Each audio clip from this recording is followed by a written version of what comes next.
What is up, Cabbage Crew? It is Matt and John here, episode 7 of the Cabbage Crew podcast. My name is Matt, as I just told you guys. John, how are you? I'm doing very fine. My busy season at work is coming to an end. Coming to an end. Yeah. Nothing could be happier. Yeah, I was very tired the last couple of days due to my travels in Erie, Pennsylvania, and to you, my good sir. Well, you were in Erie, New York, my guy. No, it was Erie, Pennsylvania. Well, there's Erie stretches. Like your wedding was in New York. Not my wedding. My friend Kian's wedding was in. But the wedding that you went to. Yeah. So we went to Pennsylvania. Funny story. He told us to go to Erie, Pennsylvania, because that's where she's from. So she's from Erie, Pennsylvania, not Erie, not Elma. Yeah, she's from Erie, Pennsylvania. He told us to go to Erie, Pennsylvania to pick up the suits. And we went there, and then we found out the wedding was actually like 40 miles from there. So we drove up there from like 8 o'clock at night, got there like 3 a.m., got a hotel, met him at what we thought was the hotel he was at, and he wasn't even there. He was an hour away from us. So we had to drive again for another hour. It was a mess, man. It was a mess. But it was all... Was there any part of New York, though? Because why is New York in my... why is New York in my head? We went into New York. We went to multiple places, and Erie's kind of right on the line going into Western New York. So yeah. So that was a fun trip. Then we went to go see you, like we talked about the other day. Little detour. Very exciting. Very exciting. We mentioned our friend Troy we met, who is from Hawaii, which I just wanted to tell the audience about that conversation. One of the Cabbage Crew members, Ben, was there with us. So shout out to Ben. So for being present at this particular event. Yeah, for just being present when I came down to see you, and our friend Andy, who is not subscribed, so he can do things. He can eat a rotten cabbage. He can peel away the rotten cabbage. Yeah, so one of the most annoying things, one of my biggest pet peeves, just in life, I have like 3 pet peeves. Slow technology, which I deal with on a basis. People that park in reverse. Oh, really? Yeah, hate it. Okay. And when random people, just one guy or girl, well, maybe not girl, but girl's not going to happen. One guy who's specifically drunk comes up to you at a bar and you're trying to hang out with your boys, and this guy just won't leave you alone. Me and my friend Andy are visiting, our boy John. We see him maybe 2 times a year. We're playing some games at a great bar. What's it called again? Pins Mechanical Company. Great bar. And this guy just wouldn't leave us alone. It was the end of the night. Like, we were about to leave within like 45 minutes of him coming up to us. I thought, like, it seemed like it was winding down and everything. And then I think he made it last longer than it really needed to be, because for obvious reasons, he wouldn't leave us alone. And it's kind of like, okay, let him be himself and see if he goes away on his own. Mm-hmm. Well, he went away on his own with a certain Cabbage non-crew member of ours. Yeah. So our friend Andy, he's very competitive, and I am too. Mm-hmm. And we all are. And so we were playing a couple of games at the bar. They had a couple. What was the game we were playing? Patio pong. So we were playing patio pong, kind of competitive. And he came up and was just annoying us because we're competitive with each other, and he's just in our faces talking to us. So my friend Andy told him to politely leave because he wanted to spend time with his friends, which is perfectly fine. But our friend Andy, he wouldn't leave, and then our friend Andy, before we left, went to the bathroom, and he followed Andy into the bathroom and was essentially just talking to him while Andy was taking a piss. And we're like, we need to get out of here. And this was at the point where like no one was at Penn's anymore. Like, it was pretty like dead. Yeah, it was 1 o'clock. Yeah. Yeah. So like no one was there. Like, barely any witnesses. Like anything. Yeah. Any witnesses? Well, speaking of witnesses and potential sexual assaults, or Hmm. maybe not sexual assaults. I was more of I guess it was. I don't know what it is, but Allegations yeah. at But the I'm bare trying. minimum. At the bare minimum, I'm trying to think of. I don't think it was child. What's it called when you sexually assault a child?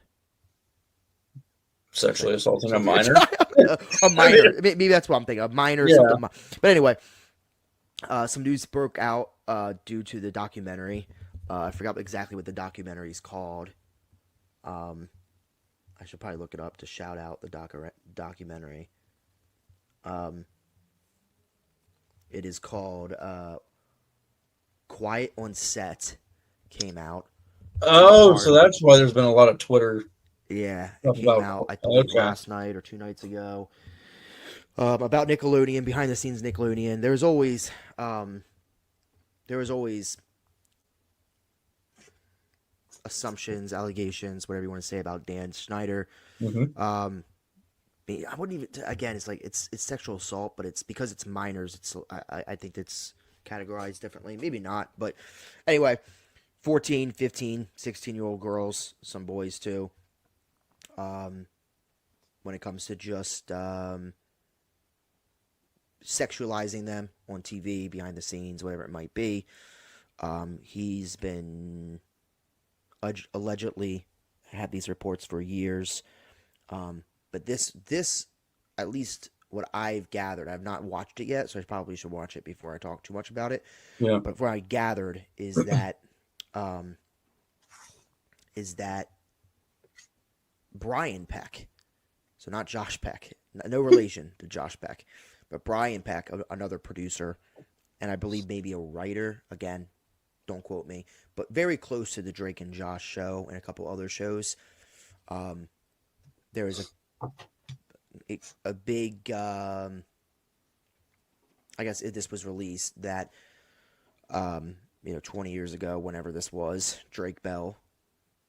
not Drake Bell, John Doe, a fake name, John Doe, went to court and essentially had these allegations against Mr. Peck, and went to court and won, and he went to jail apparently for 16 months. And this documentary came out that it was Drake Bell was the John Doe.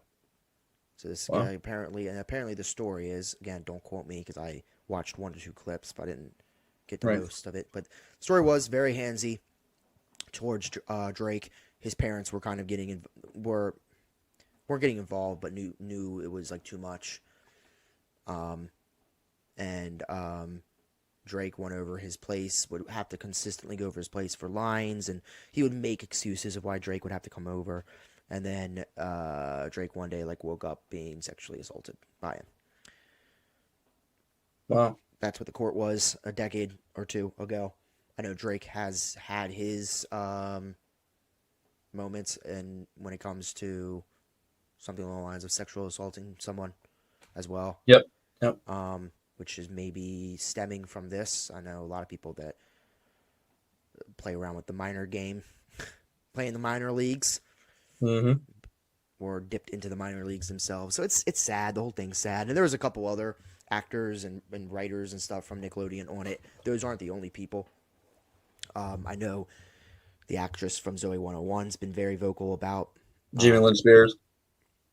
or not Jamie Lynn Spears, but the actress that I have to look up her name now because I don't want to get any of this Not wrong. Victoria Justice, but the other one.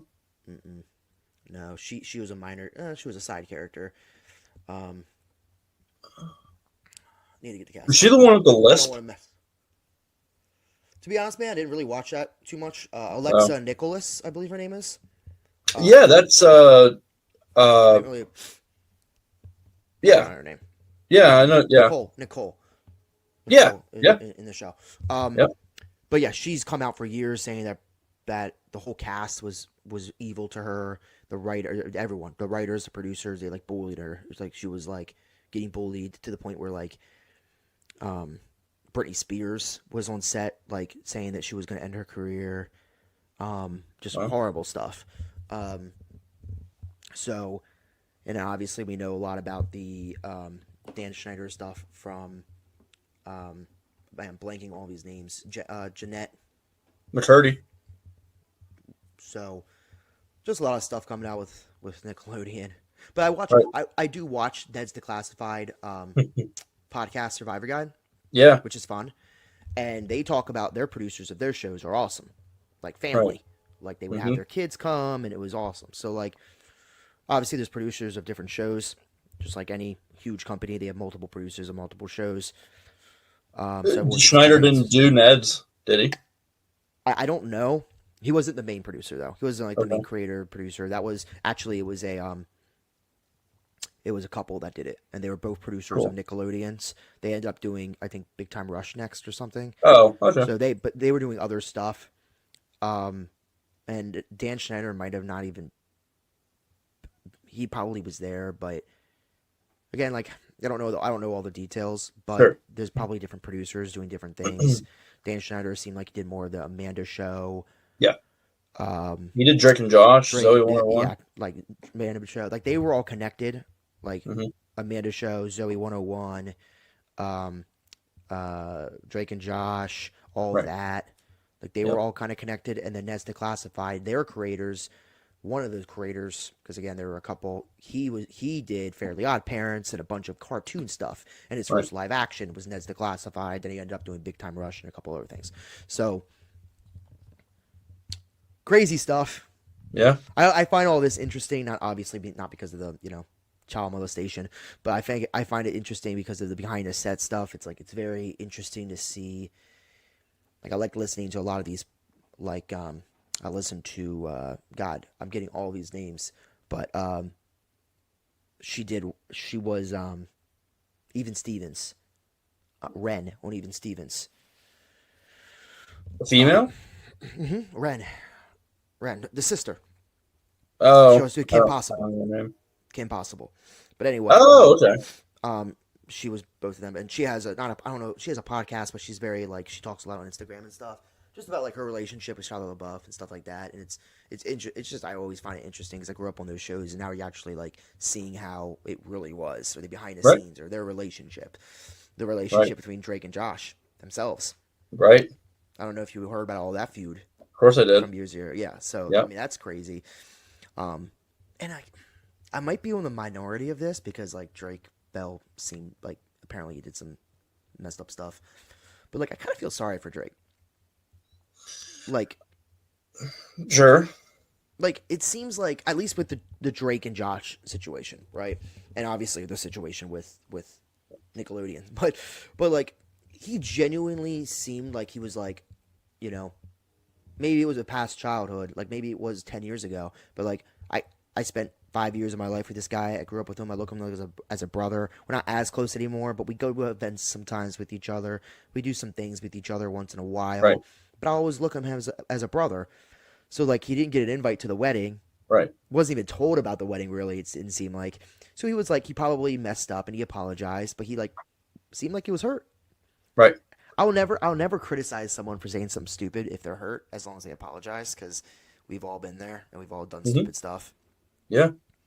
Are you team Josh or Drake? I I mean, I just don't. Who really knows the situation? Like that's where I fall on it, right? Like if Drake says that they were at least somewhat close, and you know they they knew each other for all that time. Mm-hmm. Because here's the thing: they grew up with each other on the Amanda Show. It was several years. It was like 7 years. Yeah. Well, I was like watching an interview where Drake was talking about how him and Josh were very close on the Amanda Show, and they would Mhm. go home afterwards and play video games and stuff, and then like make up their own skits and talk about how like one day we're gonna have our own show. Right. And then, I actually just listened to this interview because I went down the rabbit hole, Sure. and he was like basically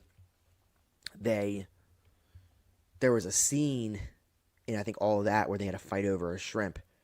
And they were fighting over a shrimp. One of the producers saw it and like leaned over to Dan Schneider and was like, "That's your next show, is those Right. two kids." And the last scene ever on Drake and Josh was them two fighting over a shrimp. So it was like That's a right. callback. But it's like I understand where Drake's coming from. I can kind of understand where Josh is coming from. But It's kind of like you're almost as an audience member, you're almost obligated to invite them. Like because we grew up with these people, right? Right. So it's like from our point of view, like you're kind of obligated to invite them, but from their point of view, like who knows if there was a falling out? That happens all the time, and Just growing apart, yeah. yeah, grown apart. Like if again, I'm not in the situation, but like just objectively, like if it was a neutral situation where like if it was just a growing apart phase and nothing else happened, then I probably would have still invited Drake just because, like, you know, helped me with my career. Still think he's a good person at heart. If I thought if that was true at the time, and yeah, so that's where I would fall on that if it was just if it was all neutral. So yeah, and it's interesting because also from what it looked like, it didn't seem like it was a falling out. It was more just it seemed like they were still kind of like friendly with each other. Like they would maybe see each other once every 6 months or something like that, you know, at events or whatever it might be, or just hanging out.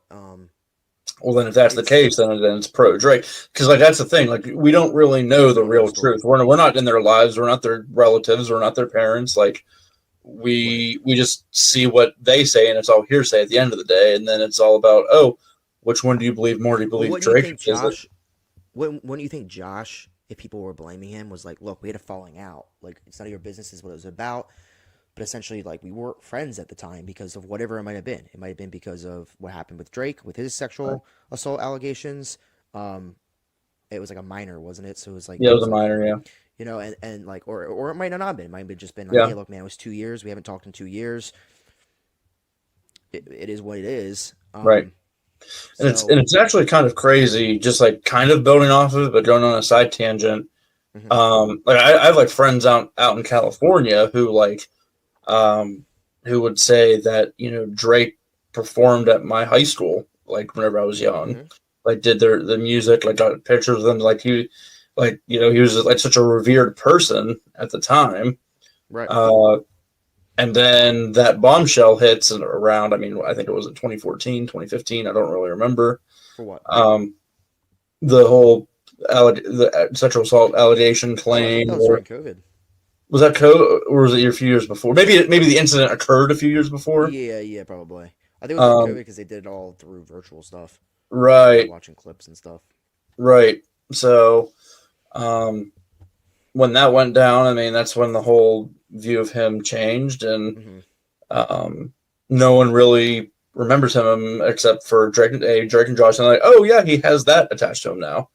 Right. And so. Yeah, it's just wild that because then I never really saw that ever happening in terms of like the type of person who like we all thought he was, and so just seeing that changes things a little bit, you know. Yeah, well, it's funny. Well, spinning it to Avatar: The Last Airbender, it is funny to think that like, you know, we. I think Dante Bosco talked about this. Like he never watched Avatar until he was older, just recently. A lot of these actors don't. It's like for them, like, you know, Dante Bosco might have been in the booth for 2 weeks. Right. You know, like that's our childhood. We love it. But like for Dante Bosco, that was 2 weeks of work. He made, you know, $20,000 and moved on. Yeah. You know, and like, it is crazy to think that. Well, Drake and Josh are a little bit different. That's more of a, you know, it seemed like they started all that when they were probably not even, like around 10 years old, and they probably finished it when they were close to 20. So that was a 10-year arc of their life from starting all that to ending Drake and Josh and doing maybe a couple things afterwards with Nickelodeon. Would you like, go ahead and say something before, if you wanted to say something. Well, I was going to say, see if you know this fun fact that I'm going to throw at me. See if you know. And I don't know if there's any more people, but I remember seeing him on the show growing up. Okay. And I was like, oh my gosh, no wonder this guy sounds so familiar. So there might be a few more people on the show that ended up being in Avatar: The Last Airbender, but which which voice actor of Avatar was originally in the show All That? Oh, that's a good question. I don't really know too many of the actors from All That, to be honest. Besides Well, Josh. they're the same from Avatar. If you know their names, am I not making sense? Let me rephrase. Yeah, no. So you're saying what voice actor from Yeah, Avatar: The Last Airbender came from All That? yeah. I'm take a wild guess and say it's Sokka. Boom, you got it. Yeah, Yep. he seems a little bit more like an industry man Yeah. because he does other voice acting. Where like, I mean, Zuko's very. I mean, Zuko's a little older. The guy who plays Zuko, Dante Oh is yeah. a little older. He was like 30, wasn't he? Yeah, I was obviously something like Mark Hamill.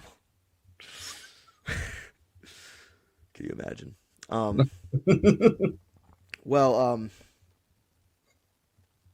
yeah. Well, real quick, just to end this topic, and then we'll move on to the Avatar: Last Airbender stuff. Um, do you see Drake and Josh either doing one of two things? One, a sequel series where it's maybe. So apparently, Drake or Josh came to the studio and said they called it. I think Josh talked about this. One of them talked about it. And they were like, they went to the studio. And that's why it's like they have a relationship somehow. Because Yeah. they went to the studio and made an idea for it was called, instead of Drake and Josh, it was called Josh and Drake. And like Josh grew up to be like a great, like a manager and like was super successful. And Drake was like a deadbeat. And it was about them like meeting back up. And Drake was about it. Like they were both about it. And like almost like poking fun at his own career, you know. But I mean, he's semi-successful. But like, I mean, he's doing what he loves. But But like, are you sure it was both of them? I don't know. I forgot how. Well, then we don't know about the relationship. That's my until we find that out, we don't know. Yeah. Yeah, but I would love to see a Drake and Josh, even if it was like a mini series of like 10 episodes. They're doing so many like reboots and stuff. Ned's the Classified apparently talked about it too, and Right. I think I saw a rumor or it was announced, maybe it wasn't, but where Right. it was like him, and this would be awesome. Ned's the Classified like adult Survivor guide. It's like the Mm-hmm. kids that grew up on the show when they were in teenagers, now they're adults, and Yep. it's like 20 episodes a season or something, and it's like three friends that haven't seen each other in 10 years. They're all Yeah. coming back together because of certain reasons, and maybe all of them have different experiences. So I mean, if they want to play around with their real life situation, they could say that Mosley did some drugs and she got mental. Well, in real life, the actress was If a drug anybody addict. was gonna be using drugs, is the janitor. Well, I'm saying the three main characters, but Yeah. the girl that played Yeah, Mosby. she Or was no, a drug. Mosley, not Yeah, Mosby. she was a drug addict for a little bit. Like she talks about it openly Mm-hmm. on the podcast. So like they could say that Ned, who them two dated and they broke up, and Ned was Right. like apparently heartbroken. Like he could be coming off of a relationship, like and like was Mm-hmm. left at the altar or something, and then Cookie could have been like an IT guy, super smart, but got like screwed over by his company and is now like unemployed, and like they could have. That would be great, dude. And like that would. Do Just you be want to go fun. to Hollywood and pitch this idea, Matt? No. They apparently they pitched it. Oh, Like they pitched it, and it was denied, and they keep pitching it, and they keep trying. So we'll see. interesting. And I mean, like it was like the guy that played Ned, and the creator of Ned's Declassified. Them two, like they still talk. They were on the podcast with him. Like they went and pitched it. Right. So like, crazy.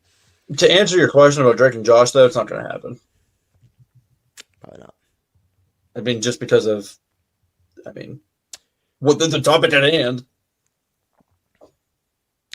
Yeah, I mean, well, you could say all publicity is good publicity, and you could say, now that we're talking about Drake and Josh more than we have probably in But isn't 5 he years. isn't he in prison? I don't know. Is he in No, prison? No. Drake's not in prison? Yeah.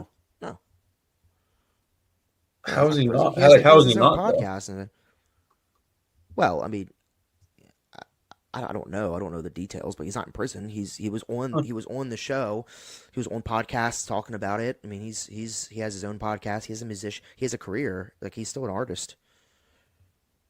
Which, I mean, he's not huge, but he's still like an artist. Now, I don't know if he did time. Like this was like 6 years ago, so I don't know. Maybe he went to jail for a year. I have no idea. Yeah. But all I know is he's not in jail now. Um, Okay. so yeah, Then I don't know then if that's the case. I would yeah, still say no. It probably won't happen, but I, you know. yeah. I would watch the shit out of it. I'll tell you that right now. It That and that's the classified. I can't watch like Zoe 102 they made and like it was okay. Boys Meets I World 2 I or saw something. okay. Girl Fuller Meets World. House, all that stuff.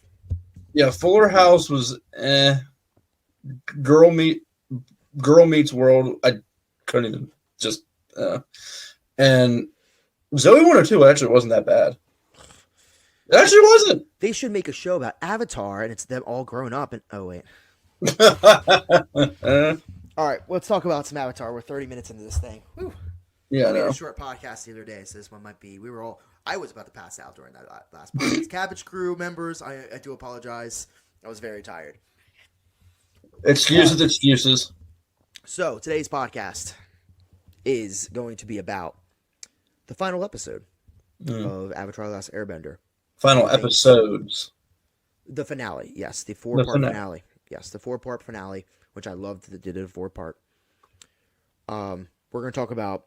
It was a great. I talked about this my favorite episodes podcast. It's one of, if not my favorite episode. If you put those 4 episodes combined, I loved the mini arc they did with Aang. I loved everything they did with Azula and Zuko. Loved the finale. I mean, the finale with the fight sequence was probably the best fight sequence in the entire show. I mean, we could probably. The list goes on and on. Yeah. But there were some flaws. Like all great things. So, well, maybe they weren't flaws. The elephant in the room of the last episode or I should say the turtle in the room, did they rush the lion turtle? What are your thoughts? I say yes. I mean, it came real. I remember watching it for the first time and was like, "This is really random, very weird." Obviously, it made sense because of plot convenience and all that stuff. But yeah, I mean, it was just a random introduction to a new thing when it was supposed to be a finale. So, like, and obviously, I understand like you can reintroduce it and correlate and all that stuff, but like into the world of Avatar, sure. But I just remember at the time, and even now, it doesn't really make sense to just randomly put that in whenever all we saw before that was like 3 or 4 seconds of like, look at this giant lion turtle thing in the library, and then done. Like, I thought that was rushed, or maybe that's the only way that they thought they could do that. Because what else were they supposed to do? Because they clearly weren't going to kill Ozai, like on screen as the finale. I remember wanting that happening at the start of it. I was like, "It's the finale. They're gonna do it. Let's see it happen." And then when he does the strike, hi-ya! I'm like, yes, and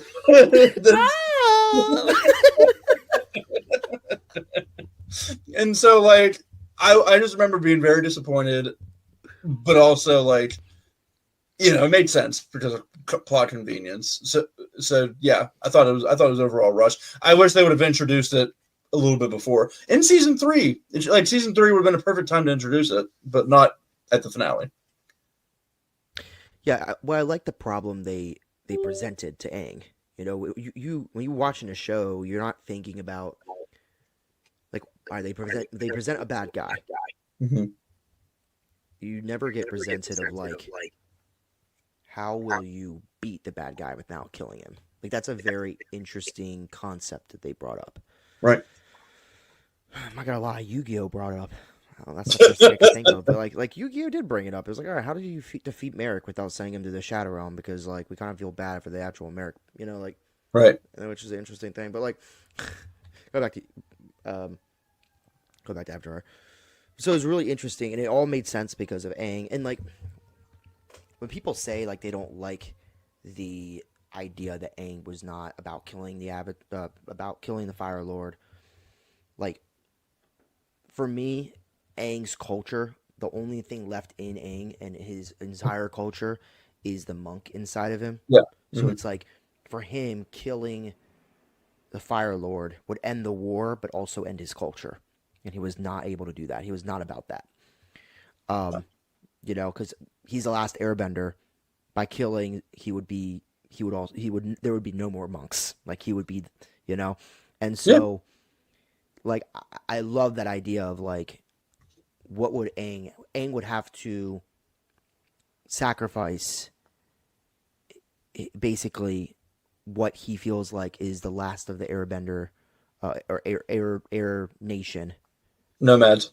and the nomads by killing the Fire Lord, and he just wasn't. And I've said this before. It's like what I love about his arc is that, and what I love about a lot of characters' arcs, you can say that's about like Captain America and a lot of characters, is like you have a moral compass, you have a moral ground that you stand on, and no matter what, no matter if your mentors, the past avatars, your friends, your family, like everyone, the whole world's telling him he has to do something, and he's still on the ground of no, I'm not doing it, and I'm going to do it my way, Right. and it working, and that's a sacrifice because it could have not have worked. Um, so I really loved that the show did that and dove into that. Now how they Whoa. go ahead. I was gonna say, but Matt, only justice will bring peace. From Brain Piece, yeah. Yeah, and now how they got there by doing the lion turtle, a little rushed. A little rushed. They made it make sense in Korra. Like when they did the two-parter about how the Avatar was created, that all made it make way more sense. You're like, oh, I kind of wish I knew this before the finale. Right. You know? Um, like if they made the finale longer, it feels like a way he could go back and talk to the original Avatar. Like if he was the one that talked to the original Avatar and found out about the lion turtles. I actually have a question that I just thought I thought of before, but like I'm glad I just remembered this. Mm-hmm.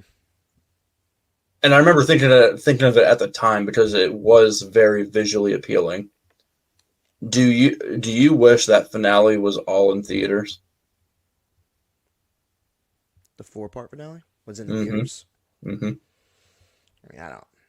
Make it more of a make it a theatrical, like still have it like a per episode thing, Mm-hmm. but like have it be the finale be in theaters, or do you think it was fine being over TV? Because TV is you think fine. so? Yeah, because, well, I mean, the thing is like, could have maybe they said, hey, it's gonna be in the theaters too. So if you're a huge fan, you can go to but it's on TV, but it's also in the theaters.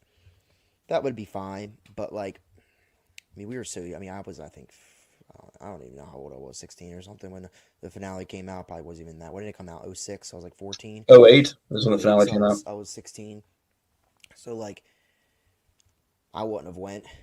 Um, I mean, the problem is that it's a Well, I first know run, that you maybe not have went, but do you think like now would you see it in theaters? Like, isn't it like a? Oh yeah, yeah, yeah. I'm not saying when you were younger. Would I I'm rewatch it necessarily. in theaters right now? Yeah, Yeah, that's hundred what I'm percent. saying. Like, did you think Yeah. it'd be a better? Do you think what I'm saying is like, do you think it would have been a better ad campaign or marketing if it was put into theaters at the time? Yeah, yeah. I mean, anything that goes in the theaters is gonna have more marketing towards it. But again, it's about money. So if Nickelodeon felt like, I mean, what are we gonna do? Put $30 million of ads into the movie? You know what I mean? Like, what are we gonna do? Are we gonna have multiple trailers? Are we gonna have teasers? Are we gonna have like the show wasn't big at the time. It wasn't as big. It became bigger and bigger and bigger over the years. So, I mean, I'm sure it wasn't even the top two. I think right now it's the number 2 show when it comes to IP behind SpongeBob. Mm-hmm. Back then it was probably like 8. Like it was all in the prime of like Fairly Odd Parents and Rocket Yeah. Power and all these other shows and Drake and Josh and so like um like at that exact moment Schneider was like putting his hand on Ariana Grande and Okay. kissing her in the cheek. Jesus. Um Um, no, but I mean it's yeah. Yeah. I think it'd be really cool to go back and watch it in a theater though. Like that would be really dope. Like if they yeah. said like my local theater was gonna have the Avatar finale to promote the new show coming out. Like I would go see it. I would spend $8 to see a finale in there. Yeah. Yeah. Well, I do think in the first season, going back to the Lion Turtle, I do think what they could have done in the first season was, or maybe the Guru. Like, I think they could have snuck in something along the lines of another element. Like, some believe there was a fifth element, and it's been lost. The Guru could have said it, or Zhang could have said it to Aang when he was trying to learn it. Like, something somewhere, some wise person could have told Aang something along the lines of, or maybe a spirit could have told him. Like, somewhere along the line could have been like, there was a fifth element that has been lost through the years, and only some know it. And then you kind of forget about it, and maybe they say that around, maybe Ko the Face Sealer could have said it to him because he was super ancient, But then it would have came back, and it's like, oh shit, this is the fifth element, energy. Right. That would have been kind of cool. All right, well, you hate the finale. Gotcha. I never said I hated the finale. Just kidding. All right, so some other things that the finale did that we feel, I have a couple here. Again, love the finale. But there are a couple things that I'm going to bring up. I don't even feel like I agree with all these, but I'm going to bring up. I want to see your opinions on them. So, the Game of Thrones effect. So, it took them, I don't know, 20 episodes, 16 episodes. It seemed like about 2 months to get from the South to the North Pole. Took them all like 2 minutes. Like 8 minutes of screen time. I mean, I think they said 3 days until the comet, so it took them probably 2 days to get from whatever island they were on, Ember Island, to Ba Sing Se. Thoughts on that? And by the way, that same trip, it took them about half a day to get from Ba Sing Se back to the Fire Nation. Right. Because nothing swims quicker than a giant eelhound. Eelhound, yep. What's your thoughts on that? I since I just rewatched it for the upteenth thousandth time. And to cut you off real quick, to cut you off. Also, it took that same time, if not less time, for Appa to get back from Ba Sing Se to the Fire Nation for the last Agni Kai. Right. Yeah, I mean, I remember noticing that the last time I watched it, like a week ago, and I was just like, I'm just gonna keep watching and not let it dig to me. So now since you're forcing me to dig, yeah, I think it's all part of being like plot convenience and wrapping it up. It's one of those things to where like you're not supposed to notice. Kind of thing, Everything is noticed in Avatar: The Last Airbender. It's a perfect series. Exactly. I have this is my theory. Your theory. All right, this is my theory. They went east. They were not at the wall where the drill was. They were at the other side of the wall. Correct. Right? They were at a different point of the wall. They weren't. Yes. They weren't near the Serpent's Pass. Right? Ba Sing Se is obviously a circle, so they're on the other side. So they went east around the world because the Ba Sing Se is not too far from the Fire Nation. Right. Right. If it's a flat Earth, and I guess it is, but if it's a circle, if it's a globe, right, then Ba Sing Se is not far at all from the Fire Nation. So they went east instead of west. So they didn't go the long way. They went the short way around. Right. That's my theory about that. And it's also important to note that like they did make pit stops for unforeseen circumstances too. Like like the town where we're Heibai, like Aang sees a star in the woods of burnt forestry. And so like they just fly down and investigate. So that's an episode or two. And then like he goes to Kyoshi Island and Omashu due to reasons to want to stop.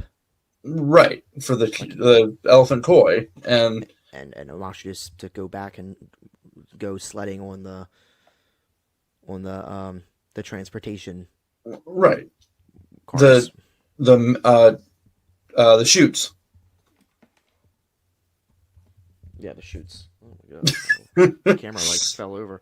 Yeah. But yeah, I mean, And then there you want to were. talk to Roku, and then yeah, so there's reasons I'm why saying they like, stopped. there's like there's like a good 9 episodes to where like they were just taking their good old time, and then also like with the Great Divide, like you had two tribes, like they couldn't just keep flying, like in Ember Island Players. Let's just keep flying.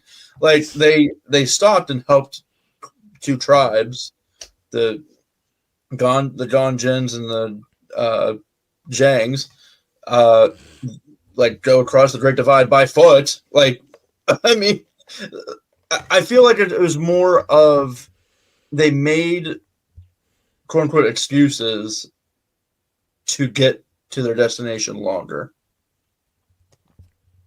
How big is the world of Avatar: Last Airbender? How big is the It's world? pretty big. No, well, it is big, but is it? I think of it as like Earth, really. Like maybe like a slightly small version of Earth. So like, how big is Ba Sing Se? Or not Ba Sing Se. Yeah, how big is Ba Sing Se? Oh, it's huge. I mean, New York City, big. I think it's bigger than New York City. Well, because you're also thinking about because New York City has like Manhattan, Queens, has all the boroughs. Well, okay, so let's just say this: is it as big as Texas? No way. No. Well, you Is mean it? that? You mean the world of Avatar? No. Like Ba Sing Se. Oh, hell no. Okay, so let's say it's the size of Pittsburgh. Maybe a little bigger. Maybe like It's double. definitely bigger than Let's Pittsburgh. say double the size of Pittsburgh. I mean, a lot of bridges in Pittsburgh. Walls, bridges, tunnels. I mean, there's a lot going on in Pittsburgh. City of walls and secrets. It's Pittsburgh. Yeah, but so let's just say it's double the size of Pittsburgh. It's like Ba Sing Se on the map looks like a tenth of the size of the Earth Kingdom. Sure. So like, is the Earth Kingdom as big as PA? I think the Earth Kingdom. Well, the Earth Kingdom. I mean? Like, I think the Earth Kingdom is obviously it's the biggest one on landmass, right? yeah, oh yeah. So, I mean, I think it's at least half of the U.S. I mean, it seems like Zuko travels on foot, Yeah. from the edge of the Earth Kingdom to Ba Sing Se He had the ostrich. in about a month. He had the ostrich. Yeah, but he didn't go far with the they didn't go far with the ostrich because he abandoned the ostrich before the desert. Like they got rid of that ostrich. When did they lose it? During the chase episode. He jumps Yes, off because it, he just runs jumps off. away, Yeah, and it's gone. yeah, So like that's south of the desert, which is still pretty south. yeah. But they went all the way to the ferry to go by water to go to Ba Sing Se. No, I'm just saying. So, I just try to think of these land masses. Like the desert, for instance, is yeah. probably the desert can't be big that big. It can't be that big. Oh, we saw it on the map though. I mean, we saw it on the map, but we don't know how big the map is. How big is True. the desert? They walk the entire desert. It's probably not drawn to scale. It probably is because that's the same map that they use. It's not drawn to scale. Well, that being said, Uh-oh. What's he doing? I got this. Yes. No one knows what it is. Is that your new best blanket? Dude, I'm gonna wear this. I'm gonna have this behind me when the podcast continues next week. But wait 1 second. I wanna do something. Go ahead.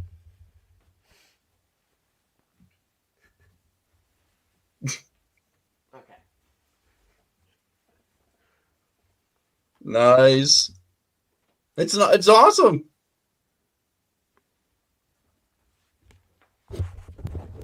That Is visual. See that visual? Is that your nighty night blanket? That's my nighty night blanket. No, I'm actually gonna hang it up behind me. The visual of Ba Sing Se. I just wanted to show off my blanket, Mhm. but really, Ba Sing Se. Let's say if it's two sizes of 2 to 3 radius of Pittsburgh, right? I- Or Baltimore or any big. I think it's city. bigger than what we think it Five is. times. Let's say 5 times bigger than the biggest city in the United States. Sure. 5 times. It looks like on that map about maybe 8 times the size. 8 times 1/8 of the Earth Kingdom. Maybe 1/10. I think the Earth Kingdom is probably the size of half of America. That's what I just said. Is that what you said? Yeah. I said it's about half the United States is what I said. So I really think that the world of Avatar is maybe a quarter of our world. If that. You're saying it's smaller. Mm-hmm. Hmm. I mean, think about it. You can go. It seems like you can go from one pole to the other pole on a bison that goes probably pretty slow in like 2 days, 3 days. Well, let me say we don't know what's on the other side of that planet What do you mean? because we're only getting one side. No, that's it's on a map, man. No, I it's a think globe. there's a back to it. I think there's definitely a back. It's a globe. You think there's just a bunch of like nations and stuff we don't know about? In the shadows. Oh my god. In the shadows. In the shadow realm. It's the spirit world. Boom. Boom. No, I think I think the world. I think their world's like a fifth of our size of our world. So it would make sense that they're on a bison that goes probably, I don't know, a fourth of the speed, a fifth of the speed of a plane. You know, I mean, it would make sense that he can go from Ba Sing Se to the Fire Nation in like 3 days. You know, he's probably covering maybe 1,000 miles in 3 Right. days flying. Because the world around is probably only 300 miles or 3,000 miles. 4,000 miles, something like that, you know? It was way less people. And there's only like 5 cities in the whole show. I mean, there's Ba Sing Se. Yeah, but there's more. There's more. It's just the ones that they stopped at. Well, I mean, they show it. They show on the map the cities and everything. They have We'll break down all the cities. So they have the southern temple. I'm sorry, the southern tribe. Yeah. Kyoshi Island. Mm-hmm. Whatever the island's called, that is Avatar Day. Not the island. But Right. they have Omashu. Mm-hmm. They have Toph's City. They have Whale Tail Island. Whale Tail Island. A couple small islands. You know, I'm not. You know, I'm talking about larger spots. Whatever that town was that Zuko went to during Zuko Alone, you have the large. It looks like a large city-ish that they went to during the Avatar State episode. A bunch of small towns they visit. Like Jet's not really a town, but they go to, you know, the small little town with the you know, just along the Earth Kingdom coast. It looks like, you know, some of the ones that the Fire Nation occupy, imprisoned, Haybice Forest, Slash Town. Right.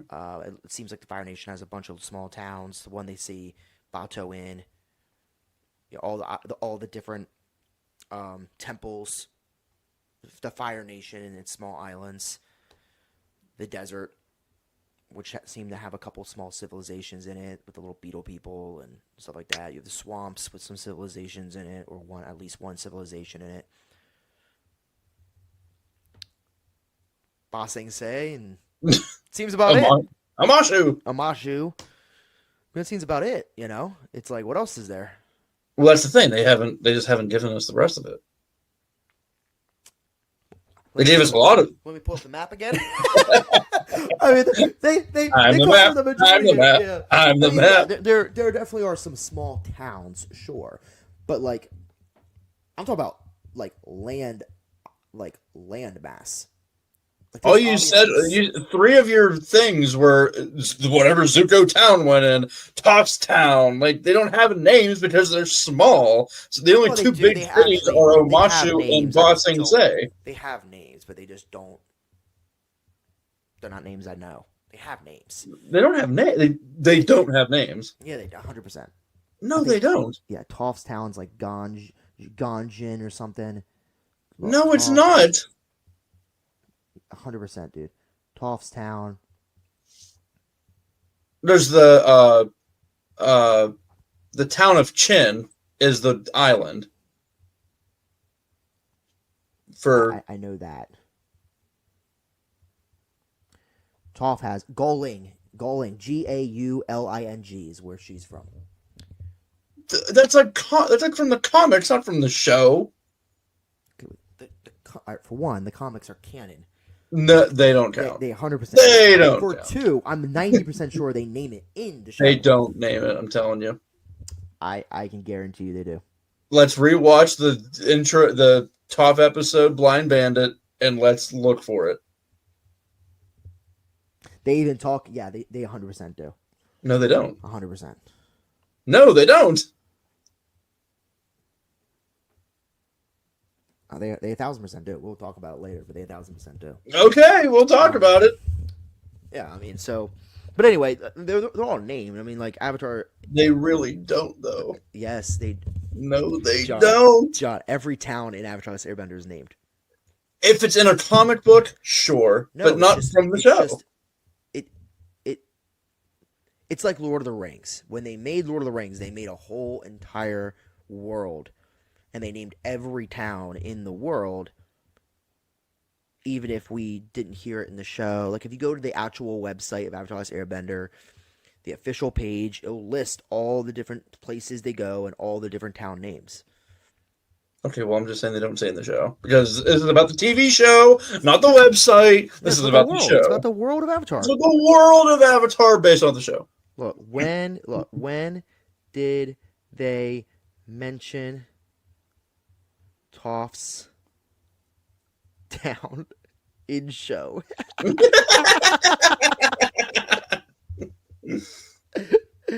Galling. It's called. It means tall hill. Galling.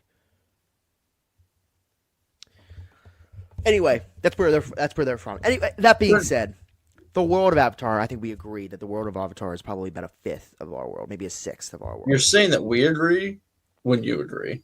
No, but you said with me that you think It's about half the United States. the Earth Kingdom. Yeah, yeah. Well, the Earth Kingdom's like a third of the world. Yeah.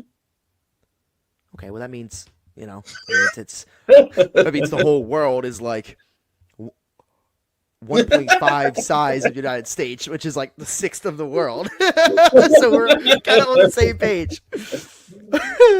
All right, we're fighting about this. All right, well, Those are fighting words, partner. I'm gonna look that up. Okay, so what about not telling Zuko the plan? What's your thought about that? The plan of when they, what their plan is to not go against the Fire Lord before the comet. Oh, I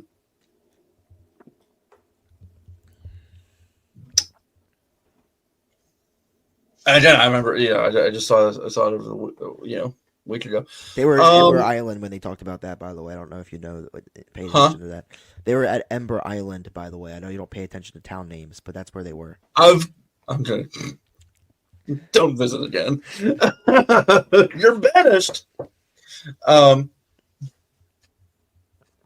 Anyway, so that therefore it's bigger than the Avatar universe, so maybe it's larger. So let's see. Do you think they should have told Zuko? Do you think that was do you think that plot device was there just so Zuko could tell the audience about the plan? Or do you think it made sense? I think it made sense just because, unfortunately, Zuko is the new member of the group, and it's like you kind of leave information out to the new cast member. It sounds like talk with like the vacation thing with the library. When is it going to be my vacation? You have to earn your keep before you get that vacation. It's like that kind of thing. Do you think there wasn't? Do you think there wasn't 100% trust? I don't believe that. I don't, because everyone at that point, and that's why they had the each episode field trip with Zuko. They all essentially forgave him. So he redeemed himself to them all. Yeah. And so that I don't believe that. I just think it was like a new member of the group. We kept information from you because we thought it was obvious, and we didn't really need to tell you. No, however you feel about that, and just not including the new member, that's beside the point. That's just sometimes the nature of friend groups. Even when you introduce a new friend to a group, it's like you have like the main group chat, and then you have like the smaller group chat of like the original gang. It's like that kind of thing. I was just invited to the new, after being friends with your little group for like 5 years. I was just invited to this new group chat. And I was like, oh my God, I'm in. And then I was like, I got a message when we were in Erie with Andy, and I was like, "Huh, that's funny. Look at this meme they sent." And he was like, "I'm not in that group chat." I was like, "Oh." Yeah. I was like, what a bitch. It's like finally being invited to the cool kid party, and you're like, "See you, losers." And your old friends are like, "Hey, do you want to invite us in? Can you? Oh, I don't know, man. I don't know. John didn't invite you for a reason, so maybe not cool enough yet." Oh man, maybe he'd feel a certain way if you weren't invited in. Right. That's funny. So, all right. Well, two more. The way the Fire Lord's strategy. We talked about him not being necessarily a hands-on leader. mm-hmm. In a past episode, what was your thoughts of his strategy of how he handled the 12-minute or whatever it was event of the comet coming by?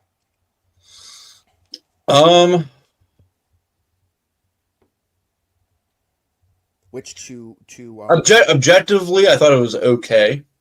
In terms of strategy, but if I were him, I would have went after the North and South Pole.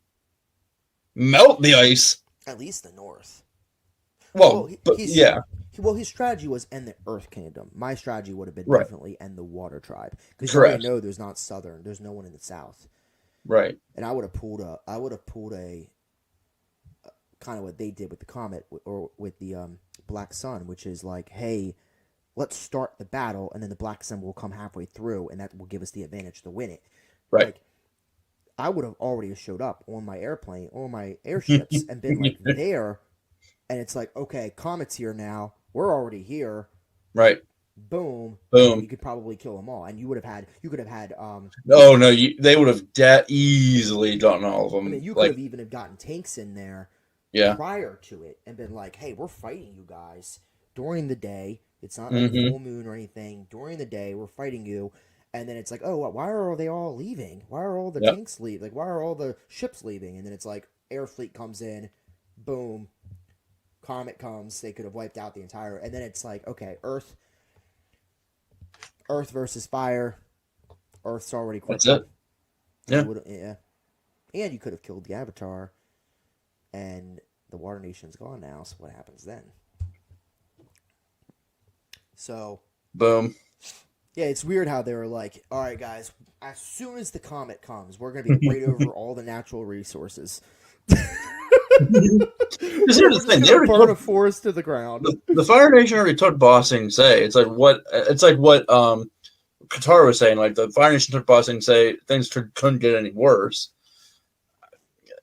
Yeah, they obviously could have, but the Ozai should have directed his power towards the water tribes like immediately. He got kind of I wouldn't say cocky, but he got like power hungry because he wanted to be the Phoenix King. So he wanted to take out the mass land, make that Fire Nation. Then it's like, okay, cool. There's the water tribe, but we own the Earth Kingdom now. Right. So that was the way they got by. So the last thing I'm going to ask about the finale, you throw me one or two, but the last one I wanted to mention was I, dare I say, I've heard wise men tell me that it had not one of the biggest cliffhanger of all time. Mm. Mm-hmm. What's your thoughts on that? And don't think season four air ideas. Think like how this show ended. Do you like that?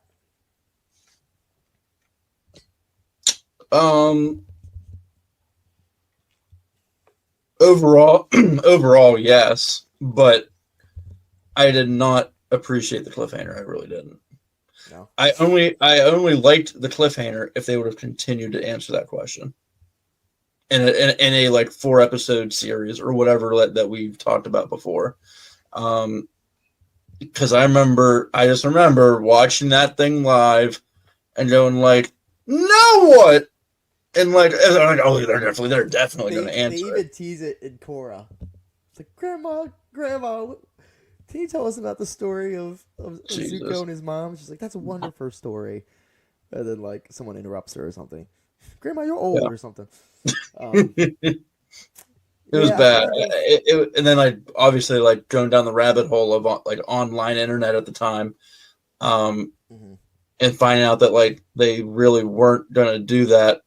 I was pissed off. I was because now it's like every time I watch it, it's like it's not going to get answered in real time. Well, it does. It's like, Don't we look at the comics differently. Force feed.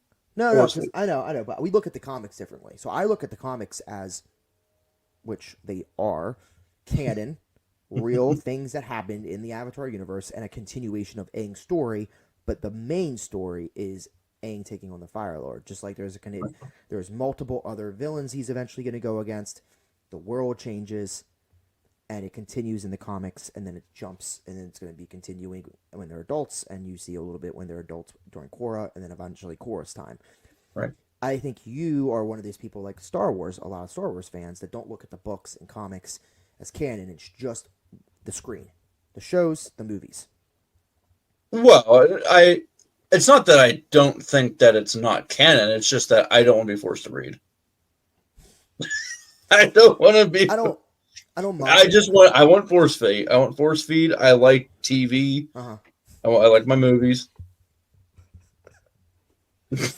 Well, there's 3 ways they could have done it, right? 1 is tease. 2 is not even mentioned it. And then we would have always wondered what happened to Zuko's mom if we didn't, like, oh yeah, like, did they forget about that arc? Or 3, fit in 3 minutes where, like, they're all at that party and his mom walks out and had a moment with his mom where he, like, hugs his mom. Maybe Aang shows up with his mom. You know what I mean? But that could have been rushing it. So it's like, those are the 3 options. I'm okay with them teasing the next story and then them being like, hey, the next story is the comics. We're putting out a comic once a year for the next, literally once a year for the next decade plus. Sure. There's been 12, 13, there's like 14 comics now. So it's like, I'm okay with that. So yeah. I think Perfect finale.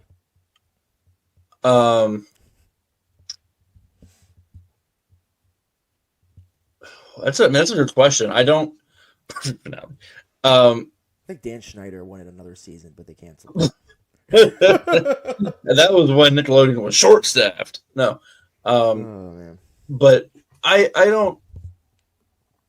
I probably would have preferred, if you're telling me whether or not to have it be the finale as it stands, or leaving it out with the cliffhanger.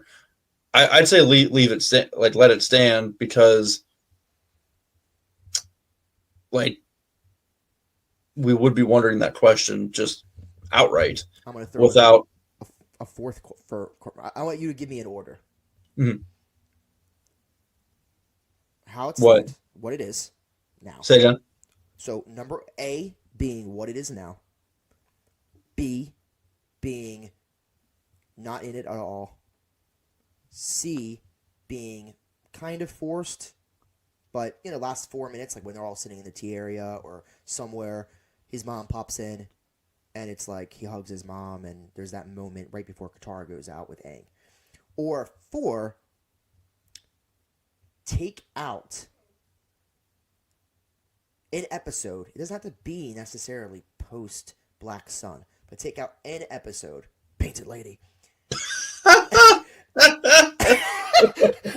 And have an episode post Black Sun, or take out the Awakening where Aang doesn't wake up.